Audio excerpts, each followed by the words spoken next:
أعوذ بالله من الشيطان الرجيم. بسم الله الرحمن الرحيم.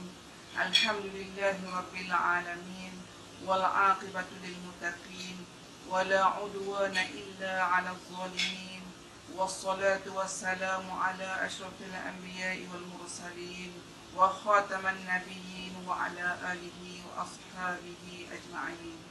اللهم اغفر لنا ذنوبنا ولوالدينا وارحمهم كما ربونا صغارا ولمعلمينا ولجميع المسلمين والمسلمات والمؤمنين والمؤمنات الأحياء منهم والأموات. اللهم يا غفور يا شكور اللهم يا ذا الجلال والإكرام. Jadi Alhamdulillah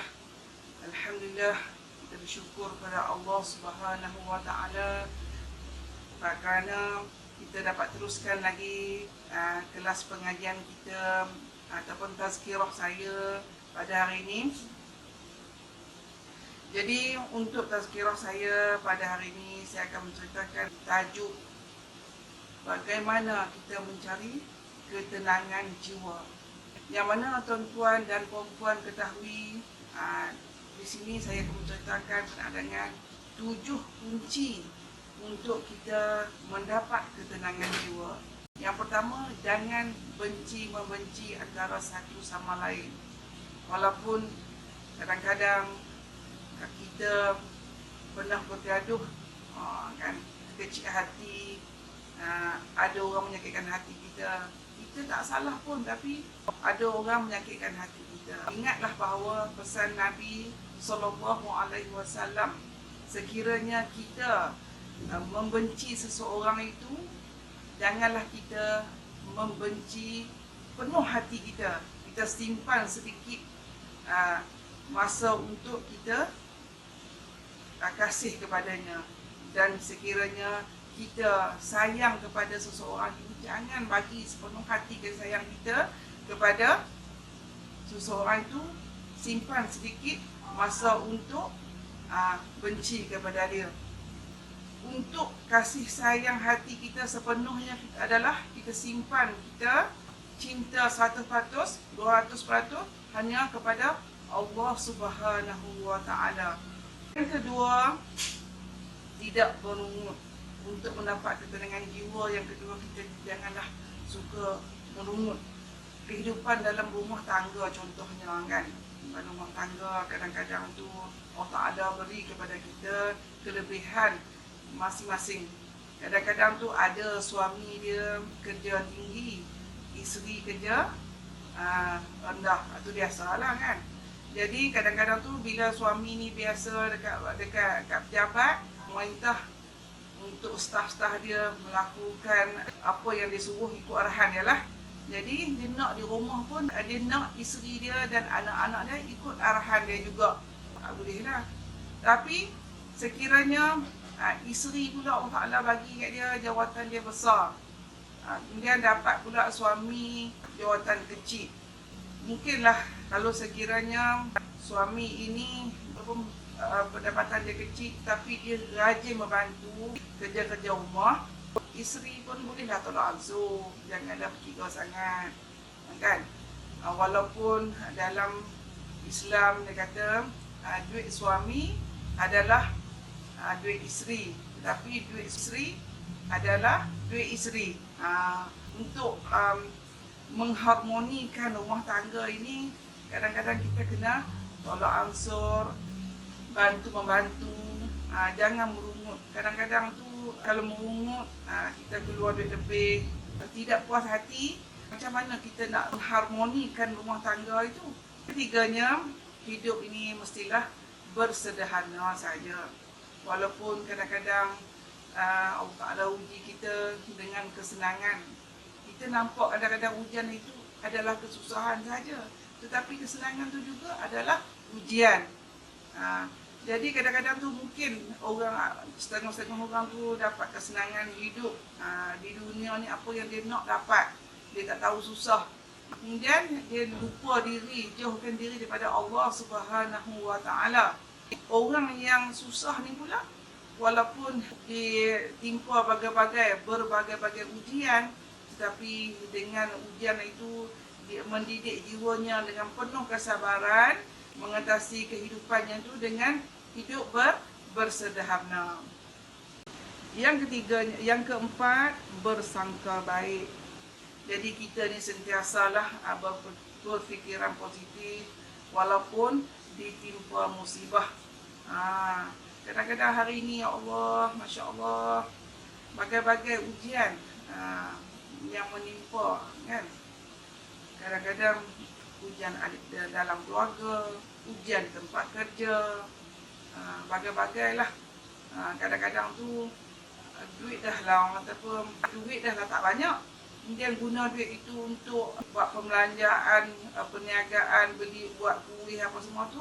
Lepas tu kuih pun tak laku, tak habis juga. Macam-macam lah dugaan Tuhan bagi kita pada hari ini, kan? Jadi kita hendaklah bersangka baik dengan Allah Subhanahu Wa Taala. Mungkin hari ini Allah Taala beri ujian kepada kita supaya kita banyakkan bersabar dan ingatlah bahawa kita ini ada pemiliknya. Dunia ini adalah pemiliknya. Kita ni la haula wala quwata illa billahil aliyil azim. Tak ada daya upaya dalam diri kita untuk melakukan sesuatu pun melainkan dengan kehendak Allah Subhanahu Wa Taala. Oleh itu sangka baiklah dengan Allah Subhanahu Wa Taala. Kelimanya, selalu memberi walaupun terhalang. Ada dalam TV dia cerita kisah satu orang tu, dia pun pernah susah kutip sampah sahaja. Dia satu keluarga lah, isteri dia, anak-anak dia pergi kutip sampah, kemudian jual sampah itu, kemudian hasil duit jual sampah itu dia menjual makanan atau dengan nasi tomato dan juga kuih-kuih. Selebih makanan tu dia jual itu, dia sedekahkan pula kepada orang lain yang lebih susah daripada dia.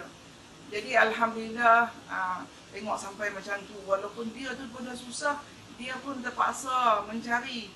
Jadi dia kata hari ini dia boleh senang sebab apa? Dia nampak kerana dia banyak bersedekah, maka dia turut melakukan, walaupun Allah Ta'ala bagi dia sedikit kesenangan lah hari ini. Jadi dia terus juga dengan aktiviti mengutip sampah dan juga mengumpul barang-barang yang terbuang itu dan menjual, dan hasil daripada jualan itu dia buat makanan dan dihantar kepada rumah-rumah anak-anak yatim. Jadi maksud dia di sini, kita sentiasalah memberi walaupun sekadar kemampuan kita. Walaupun kadang-kadang kita tengok kita pun tak mampu, tapi untuk memberi kepada orang ni tak semestinya kita ini kaya dulu baru kita nak memberi, nak bersedekah. Apabila kita ada peluang untuk memberi, kita teruskan. Jangan tunggu kaya saja baru kita nak memberi.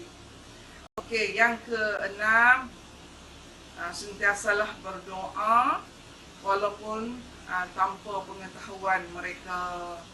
Jadi kita ni dituntut adalah satu doa yang dimakbulkan oleh Allah Subhanahu Wa Taala adalah doa sahabat dalam diam.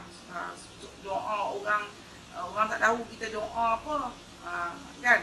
Jadi oleh itu kadang-kadang kita dituntut, diseru untuk melakukan kebaikan, dan kita mintalah doa supaya orang doa kita kebaikan di dunia ni. Minta pada kawan-kawan kita, doakan kita, adik-beradik kita, supaya doakan kehidupan kita satu keluarga diberi rezeki yang murah, diberi kesihatan yang baik. Kerana kita tak tahu di antara doa-doa mereka itu adalah yang dimakbulkan oleh Allah Subhanahu Wa Taala. Kerana doa yang tersembunyi, doa yang orang tak tahu ni, kadang-kadang Allah Ta'ala angkat tanpa hijab. Itu. Jadi kita juga dituntut oleh Allah SWT supaya banyakkanlah berdoa untuk ahli keluarga kita, anak-anak kita, semualah muslimin dan muslimat, untuk kebaikan mereka. Dan apabila malaikat itu mengaminkan, maka doa itu kembali kepada kita. Okey, yang seterusnya, yang ketujuh, tidak berdengki dan iri hati antara satu sama lain. Kadang-kadang hari ini kita tengok dalam satu keluarga pun Allah Ta'ala bagi rezeki tidak sama. Kan? Ada kadang-kadang tu kakak ataupun abang, abang lebih berjaya ataupun adik lebih berjaya.